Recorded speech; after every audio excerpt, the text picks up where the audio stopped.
Hi guys, good morning.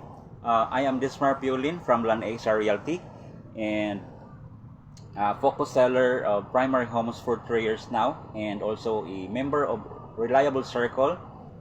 And um, why I make this video, uh, na ako i-share ninyo nga good investment in Lapu-Lapu. This is a first township project by Primary Homes in Suba, Bas, Marigondon. It's a township and this condo naani siya complete access sa ato ang beach resort, no. So kani siya is pre-selling pa man, so this is the best time nga mo invest mo, mukuha mo because for as low as 8,000 lang ang monthly, makakuha na ka og 1 bedroom with balcony, either sea view or city view.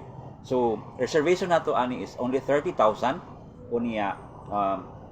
Magsubmit ra ka og requirements like two valid IDs, proof of billing, and PIN from the BIR. So kana lang unsa ang imuhang i-submit, pwede na ka makakuha og unit. So if OFW ka or naa ka sa gawas na trabaho, pwede ra namo ipadala ang mga forms and you fill it out niya, i-send nimo balik sa amo with your requirements, passport with 3 signatures, and 1 valid ID with 3 signatures, unya TIN from the BIR, and proof of billing nimo diri sa Pinas.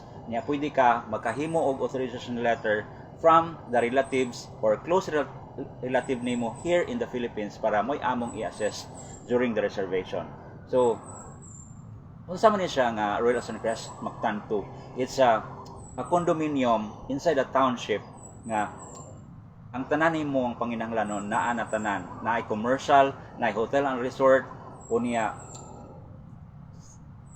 dili sa tanan nga lugar gi-occupy for the buildings, dako kay kag naay dako kay mga open spaces for the recreations like jogging path and all. So naa na tanan ang imong panginahanglanon ani nga project in Suba, Bas, Lapu-Lapu. Tapad na siya sa Plantation Bay. So grabe ang iyahang appraisal value ani. So for now, ang atong 1 bedroom is only 4.3 to 4.4. Sa per-selling pa na siya, ha. So kabalo naman gyud ta ang real estate properties dili na siya musaka gyud siya. So grab na ani nga opportunity para puhon-puhon ma-appraise na ang imuhang value sa imuhang unit. So kung ganahan ka mo invest, message lang para ma-assist ka accordingly from site viewing, reservation, and turnover sa imong unit. So grab na pud aning offer because ang among offer is natay free move-in fee and smart door lock karon. So kung makakuha kag unit, makuha nimo ni nga free upon turnover. So kana lang for now. Thank you and God bless.